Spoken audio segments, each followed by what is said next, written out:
बिस्मिल्लाहिर्रहमानिर्रहीम, अस्सलाम वालेकुम। उम्मीद है कि आप सब खैरियत से होंगे। आज 8th क्लास चैप्टर नंबर 3 का जो टॉपिक है बेसिक्स ऑफ माइक्रोसॉफ्ट एक्सेल, उसको हम डिस्कस करेंगे प्रैक्टिकली। आपको इंटरफेस के थ्रू दिखाऊंगा कि ये किस तरह का दिखता है और कौन सी चीज़ जो है उसका क्या नाम है। इसके कुछ बेसिक कंपोनेंट्स हैं एमएस एक्सेल के, जो कि आज हम देखेंगे। और इसमें आज जो हमने चीज़ें देखनी हैं उसमें वर्कशीट, वर्कबुक, सेल्स और सेल रेंज के बारे में डिस्कशन होगी, और आपको मैं समझाऊंगा भी ऑन द स्क्रीन। तो सबसे पहले देखें, ये इसका इंटरफेस है। एम एस एक्सेल को जब हम ओपन करते हैं तो ये इंटरफेस आपको नज़र आता है। इसमें सबसे पहले हमें ये समझना होगा कि वर्कशीट किसे कहते हैं। देखें, ये जो आपके सामने एक शीट नज़र आ रही है जिसमें रॉज और कॉलम्स हैं, इसको हम वर्कशीट कहते हैं। कॉलम जो है ये वर्टिकल डायमेंशन होती है। ये कॉलम है, ये दूसरा कॉलम है, ये तीसरा कॉलम है। These are the columns. और ये रोज़ हैं जो कि हॉरिजॉन्टल डायमेंशन है, ये रोज़ होती हैं। तो रोज़ और कॉलम्स का जो कम्बिनेशन होता है एक सिंगल पेज के ऊपर, उसको हम वर्कशीट कहते हैं। और वर्कशीट का जो नाम है बाय डिफ़ॉल्ट का मतलब है पहले से जो नाम इसका सेट होता है वो होता है शीट 1। ये आपको यहाँ नज़र आ रहा है। अगर आपने चेंज करना है तो जस्ट आप इस पर डबल क्लिक करें और आप इसको चेंज कर सकते हैं। फॉर एग्ज़ाम्पल मैं इसका नाम चेंज करके लिख देता हूँ माई वर्कशीट। ठीक है, इसके बाद आप एंटर का बटन प्रेस कर दें तो ये आपकी शीट का नाम जो है वो चेंज हो जाएगा, माई वर्कशीट। इस वर्कशीट में जो कॉलम्स हैं उनको रिप्रेजेंट किया जाता है अल्फ़ाबेट्स के साथ। ये कॉलम्स का नाम है। ये जो पहला कॉलम है, द फर्स्ट कॉलम, इसका नाम है A. The second column is B, third column is C and so on. इस तरह ये बाकी कॉलम्स हैं। और अगर हम रोज़ की बात करें तो रोज़ को जो नाम दिया गया है वो नंबर्स के साथ दिया गया है। ये फर्स्ट रो है, रो नंबर 1, ये रो नंबर 2 है, ये रो नंबर 3 है, ये रो नंबर 4 है। तो इस तरह से इनके नाम आपने याद रखने हैं। एमसीक्यूज़ के हवाले से ये बात इंपॉर्टेंट है। वो आपसे पूछ सकता है कि कॉलम्स का जो नाम है वो अल्फ़ाबेटिकली होता है, डिजिट वाइज होता है, ये किस लिहाज से होता है, तो आपको ये याद होना चाहिए।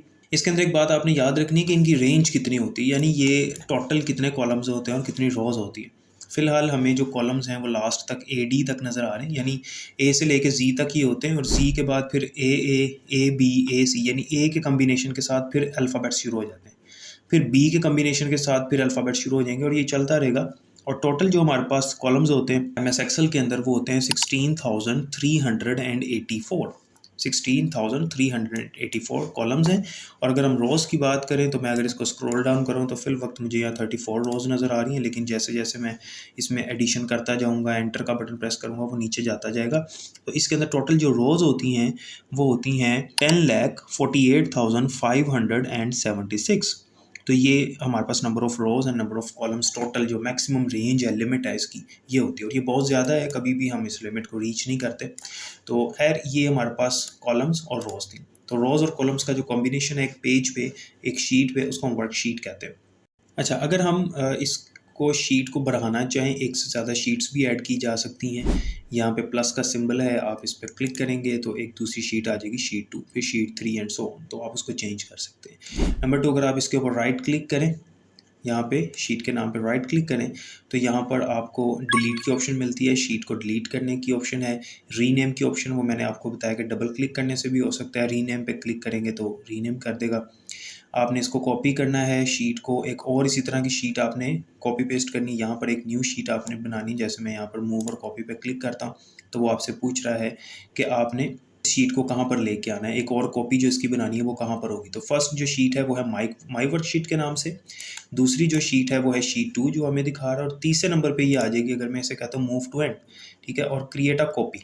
मैं कहता हूँ एक कॉपी बना दो इसकी और ओके कर दूंगा तो एक ये देखें यहाँ पर माई वर्कशीट आ गई और इसके साथ ब्रैकेट में 2 है। तो दो शीट्स जो हैं एक जैसी आ जाएंगी। अगर मैं इसमें डाटा एंटर किया होता तो वही वाला डाटा इसमें भी आ जाना था। तो इस तरह से हम इसको कॉपी भी कर सकते हैं और इसी तरह से हम इसका टैब का कलर भी चेंज कर सकते हैं। जो शीट टैब्स हैं इसका कलर चेंज कर सकता हूँ। फॉर एग्जांपल अगर मैं इसको रेड कर देता हूँ यहाँ से, तो आप देख सकते हैं कि यहाँ पर इसका कलर रेड आ रहा है, ठीक है। इसका बैकग्राउंड कलर भी चेंज हो जाएगा। तो राइट क्लिक करके हमारे पास डिफरेंट ऑप्शंस होती हैं, इवन कि हम इसको हाइड भी कर सकते हैं शीट को। फॉर एग्जांपल अगर मैं इस शीट को हाइड कर देता हूँ यहाँ से तो ये शीट हाइड हो गई है, ठीक है, हमें यहाँ पर नज़र नहीं आ रही। तो इस तरह से ये वर्कशीट जो है उसके ऊपर राइट क्लिक करने से हमें ऑप्शंस मिलते हैं। अगर हमने इसको सेलेक्ट नहीं किया होगा तो ये टोटल रेड हो जाएगी, और जब हम इसको सेलेक्ट कर लेंगे तो इसकी बैकग्राउंड पे हल्का सा आपको रेड कलर नज़र आएगा। ये हमारे पास वर्कशीट होती है। दूसरा जिसका कंपोनेंट है दैट इज़ वर्कबुक। अब वर्कबुक किसे कहते हैं? अब यहाँ पर देख सकते हैं, यहाँ पर बुक 1 लिखा हुआ नज़र आ रहा है। जिस तरह से हमारी बुक के अंदर डिफरेंट शीट्स होती हैं, डिफरेंट पेजेस होते हैं, और वो पेजेस मिल के एक बुक बनाते हैं, और वो पेजेस रिलेटेड पेजेस होते हैं। रिलेटेड पेजेस से मुराद है, फॉर एग्जांपल अगर आपकी कंप्यूटर की बुक है तो उसके अंदर सारे के सारे पेजेस कंप्यूटर की बुक के ही होंगे, आपकी क्लास के होंगे, 8 क्लास कंप्यूटर की बुक के होंगे, और वो सारे के सारे जो हैं वो एक सीक्वेंस में तरतीब में होंगे। इसी तरह से जो रिलेटेड वर्कशीट्स होती हैं, मिलती जुलती वर्कशीट्स, उनका जो कम्बिनेशन है, जैसे यहाँ मैं शीट 3 ऐड कर देता हूँ, शीट 4 ऐड कर देता हूँ, इस तरह शीट्स ऐड करता चला जाता हूँ, यहाँ पे इनके नाम भी चेंज करता जाता हूँ। तो ये जो एक फ़ाइल सेव होगी वो बुक 1 के नाम से सेव होगी। बाय डिफ़ॉल्ट जो बुक का नाम है, वर्कबुक का नाम, वो बुक 1 होता है। हम चाहें तो इसको चेंज कर सकते हैं।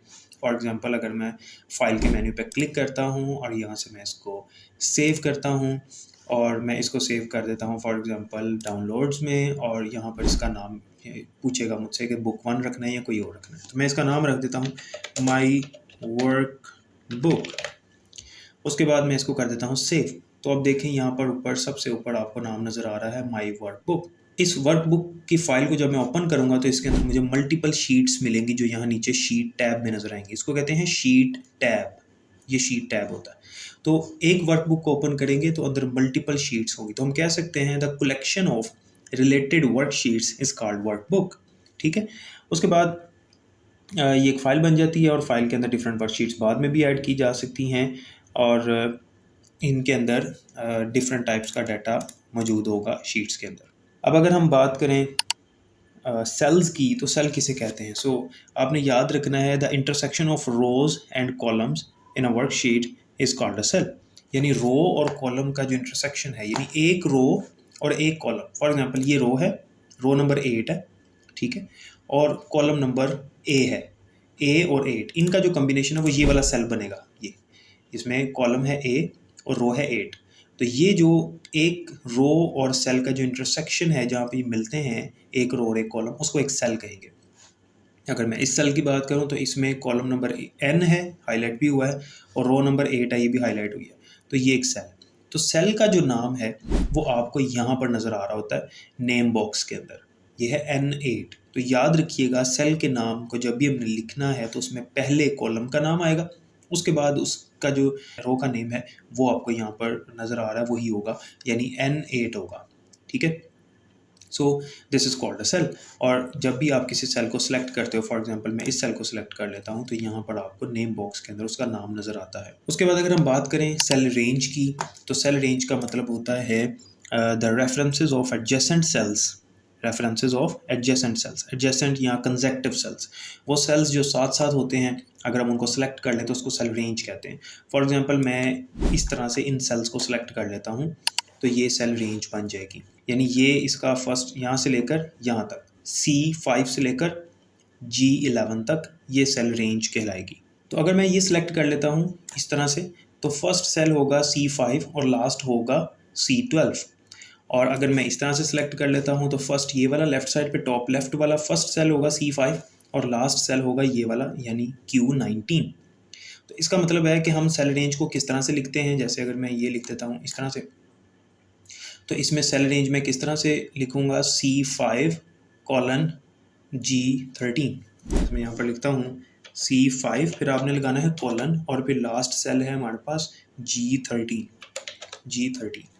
तो ये जो मैंने यहाँ पर ऊपर आपको ये लिख के दिखाया है, ये बात इंडिकेट करती है, डिनोट करती है कि ये सेल रेंज है C5 से लेकर G13 तक। ये C5 है और ये G13 है। तो मैं अगर इसको इक्वल लगा देता हूँ तो ये देखें कि उसने इसको सेलेक्ट भी कर दी। ये वाला जो हिस्सा है इसके अंदर ये सारे सेल्स आ जाएंगे, जितने भी ये सेल्स हैं ये सारे इसके अंदर आ जाते हैं। तो इसे कहते हैं सेल रेंज। तो सिंपल सेल रेंज को सिलेक्ट करने का तरीकाकार क्या होता है कि आप लेफ़्ट क्लिक करके रखें उस स्पेसिफिक सेल के ऊपर, फॉर एग्जांपल जैसे ये है, लेफ़्ट क्लिक करके रखें और उसको ड्रैग करके ले आएँ लास्ट सेल तक, जो भी लास्ट सेल आप सेलेक्ट करेंगे, ये है फॉर एग्जांपल, तो ये है C5 और लास्ट है F12। तो इस तरह से ये हमारे पास सेल रेंज होगी।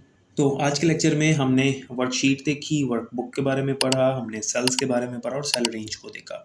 नेक्स्ट लेक्चर में हम एक्सेल का इंटरफेस देखेंगे और इसके ऊपर वर्किंग स्टार्ट करेंगे। ये जो आपको यहाँ पर चीज़ें नज़र आ रही हैं ऊपर, ये क्या होती हैं, इनके ऊपर डिस्कशन करेंगे। तब तक के लिए मुझे इजाज़त दें, अपना बहुत ख्याल रखिएगा। अल्लाह हाफ़िज़।